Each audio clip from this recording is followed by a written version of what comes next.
पिछली वीडियो में हमने सिंथेटिक फाइबर के बारे में पढ़ा था और इस वीडियो में हम प्लास्टिक के बारे में पढ़ेंगे कि प्लास्टिक, जैसे कि आप सभी जानते हैं कि present time is the age of plastic.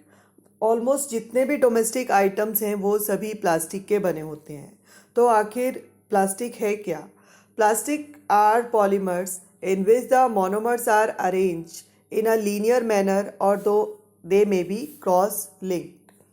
Plastic वो पॉलीमर होता है जिसमें के मोनोमर्स जो है या तो लीनियर या फिर क्रॉस लिंक जो है पैटर्न से अरेंज रहते हैं।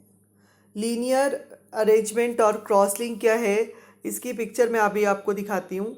ये आप देखिए, नीचे सीधी लाइन में बहुत सारे आपका जो है मोनोमर्स हैं जो आपको बॉक्स की शेप में दिखाई दे रहे हैं। आपका स्क्वायर शेप में जो ब्लॉक दिखाई दे रहे हैं आपको, ये सीधी लाइन में अरेंज हो रखे हैं। ये आपका लीनियर पॉलीमर है, यानी कि लीनियर अरेंजमेंट है। ठीक है। इसी तरह से एक दूसरी पिक्चर है, उसमें जो है बहुत सारे मोनोमर्स आपको दिखाई दे रहे हैं, वो क्रॉस लिंक एक दूसरे के साथ अटैच हो रखे हैं। तो ये आपका क्रॉस लिंक पॉलीमर होता है, राइट। तो अब कुछ कॉमन प्लास्टिक की बात करते हैं। कॉमन प्लास्टिक हैं बेकेलाइट, पॉलीथीन, टेरिलिन और पीवीसी। पीवीसी की फुल फॉर्म होती है पॉलीविनाइल क्लोराइड।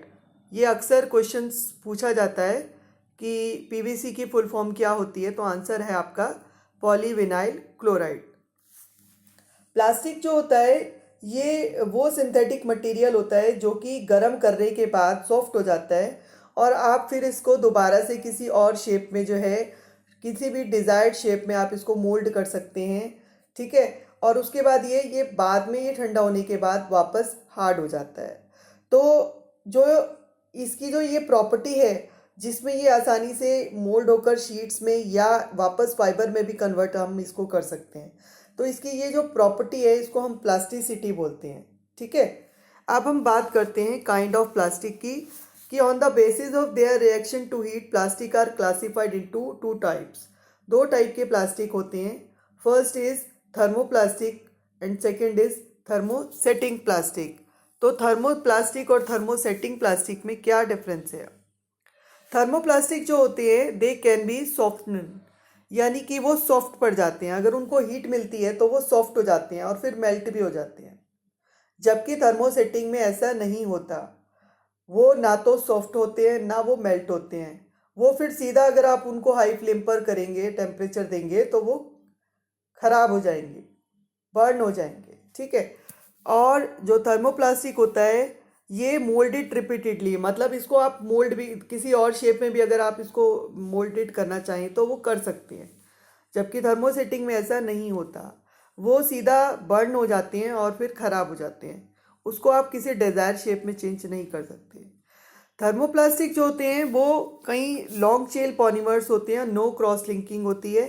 जबकि थर्मोसेटिंग जो होते हैं वो हाईली क्रॉस लिंक हो जाते हैं जब उनको हीट दी जाती है। Thermoplastic less resistance to high temperature होते हैं, thermosetting more resistance to high temperature होते हैं। यानी कि अगर हाई टेम्परेचर थर्मोप्लास्टिक को मिल जाए तो वो एकदम से मेल्ट होना शुरू हो जाते हैं, जबकि थर्मोसेटिंग में ऐसा नहीं होता। थर्मोप्लास्टिक रिसाइकिल हो सकता है, थर्मोसेटिंग रिसाइकिल नहीं होता। ठीक है। तो पॉलीथीन और पीवीसी जो है वो एग्जांपल है आपके थर्मोप्लास्टिक के, और थर्मोसेटिंग में आपकी बेकेलाइट, मेलामाइन, फॉर्मिका ये आती है। आपने बहुत किचन में नाम भी सुना होगा, बेकेलाइट के जो है हैंडल्स कुकर के होते हैं, काफ़ी हार्ड सा प्लास्टिक होता है ये। और मेलामाइन की डिशेस भी आपने किचन में बहुत बार सुना होगा, होती हैं। इसी तरह से थर्मोप्लास्टिक के जो होते हैं बच्चों के टॉयज़ वगैरह जो होते हैं वो थर्मोप्लास्टिक के बने हुए होते हैं। ठीक है। अब हम जो है एक आपको मैं और एग्जांपल देना चाहूँगी रिसाइकल के लिए, कि जो थर्मोप्लास्टिक के जो बहुत सारे थर्मोप्लास्टिक का रिसाइकल करके जो है बड़े बड़े पॉली बैग बनाए जाते हैं। ब्लैक कलर के आपने आजकल देखे होंगे, कचरा उठाने के लिए ब्लैक पॉलीथीन यूज़ की जाती हैं बड़ी बड़ी, तो वो भी जो है थर्मोप्लास्टिक को रिसाइकल करके ही बनाई जाती है। ठीक है। अब हम बात करते हैं प्रॉपर्टीज़ की, कि प्लास्टिक की क्या प्रॉपर्टीज़ होती हैं। फर्स्ट है नॉन रिएक्टिव, ये रिएक्टिव नहीं होता, इसीलिए हम इसे फूड स्टोर के लिए यूज़ कर लेते हैं। लाइट और रिजिड होता है, स्ट्रांग होता है, ड्यूरेबल होता है, poor conductor of heat and electricity होता है। तभी आपने देखा होगा कि आपके घरों में स्विच बोर्ड्स जो होते हैं वो प्लास्टिक के बने होते हैं, ठीक है, क्योंकि वो पुअर कंडक्टर होते हैं हीट और इलेक्ट्रिसिटी के। इनर्ट टू केमिकल्स, यानी केमिकल्स का इन पर इतनी जल्दी से असर नहीं होता। हाईली इनफ्लेमेबल, मतलब बहुत जल्दी आग पकड़ते हैं। आपने देखा ही होगा प्लास्टिक की चीज़ों को अगर आप आग के पास ले जाएं तो वो तुरंत पिघलने लगती हैं, मेल्ट होती हैं या ख़राब होने लगती हैं। और इनसॉल्युबल इन वाटर, ये वाटर में सॉल्युबल नहीं है। अब हम बात कर रहे हैं pollution due to excessive use of plastic. देखिए हमारे आज के टाइम में हम हर चीज़ ही आपने देखा होगा घर में प्लास्टिक की है। हम कितना ज़्यादा प्लास्टिक को यूज़ कर रहे हैं, तो इसके अगर हमें कहीं यूज़ दिखाई दे रहे हैं तो इसका बहुत ज़्यादा साइड इफ़ेक्ट भी है। क्या है कि plastic causes serious environmental and health problems. ये हमारे एनवायरनमेंट को और हमारी हेल्थ में जो है बहुत सारे जो है प्रॉब्लम्स क्रिएट कर रहा है। कैसे कर रहा है, क्यों कर रहा है, ये अब हम पढ़ते हैं। Plastic are non biodegradable, it means it does not decompose by natural process like the action of bacteria. जैसे कि मैंने अभी पहले भी टॉपिक में पढ़ाया था, बायोडिग्रेडेबल और नॉन बायोडिग्रेडेबल। बायोडिग्रेडेबल वो होते हैं जो डिकम्पोज हो जाते हैं by the action of bacteria, और नॉन बायोडिग्रेडेबल होते हैं जो नहीं होते डिकम्पोज, राइट। तो प्लास्टिक जो होता है वो नॉन बायोडिग्रेडेबल होता है और बैक्टीरिया के फंक्शन से, बैक्टीरिया के एक्शन से वो डिकम्पोज नहीं होता, ठीक है। इसी वजह से वो जहाँ भी उसको हम डंप करते हैं तो वो वहाँ पर पॉल्यूशन क्रिएट करता है, ठीक है। First is when plastic wastage are burned causes air pollution.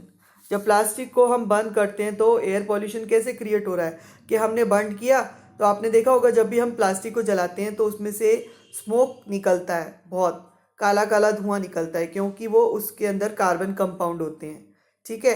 तो काला धुआं जो निकलता है और उसकी वजह से उसमें बहुत सारी पॉल्यूटेड गैसेस भी होती हैं उस स्मोक के अंदर, जो हमारे एनवायरनमेंट को या हमारे एटमॉस्फेयर को पॉल्यूट करती हैं।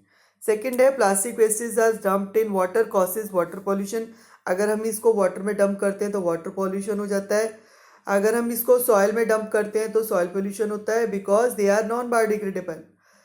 इसके बाद अगर आपने बहुत सारा देखा होगा, बहुत से लोग जो है गलियों में, स्ट्रीट्स में या रोड्स पे जो है प्लास्टिक के पॉली बैग्स को फेंक देते हैं। उससे क्या होता है कि जो वहाँ पर एनिमल्स होते हैं, वो स्पेशली काउज जो होती हैं, वो क्या करते हैं कि वो पॉली बैग को खा जाती हैं, और फिर क्या होता है कि रेस्पिरेटरी सिस्टम या उनका जो डाइजेस्टिव सिस्टम है, डाइजेस्टिव ट्रैक है, वो चौक हो जाता है, जिसकी वजह से अल्टीमेटली उनकी डेथ हो जाती है।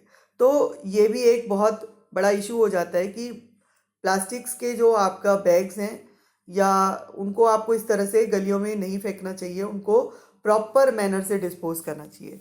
अभी हम इसके बारे में आगे पढ़ेंगे। अब है disposal of plastic waste and conservation action, कि हमें किस तरह से प्लास्टिक वेस्ट जो है उसको किस तरह से डिस्पोज करना चाहिए, ठीक है। सबसे पहले है segregating biodegradable and non biodegradable wastage and disposing them accordingly. हमें जितने भी आपके वेस्टेज होते हैं उनको बायोडिग्रेडेबल और नॉन बायोडिग्रेडेबल में सेग्रीगेट कर लेना चाहिए, अलग अलग करके, और उसके बाद उसको डिस्पोज करना चाहिए।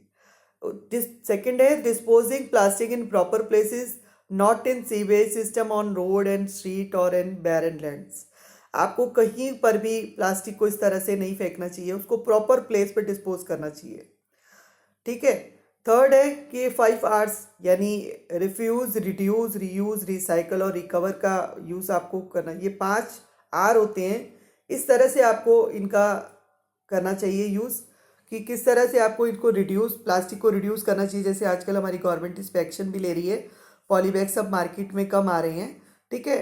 रिफ्यूज़ करना चाहिए, कोशिश करें आप प्लास्टिक की जगह कुछ और ऑप्शन चुनें। बैग्स वगैरह में स्पेशली जूट बैग ले जाएं, कॉटन बैग ले जाएं शॉपिंग के लिए, ठीक है। रीयूज़ करें आप आपके घरों में बहुत सारे कंटेनर्स होते हैं, बहुत सारे आपके प्लास्टिक बैग होते हैं, तो आप उनको रीयूज़ कर लें, आप उनको डिस्पोज के लिए बाहर ना डालें, ठीक है।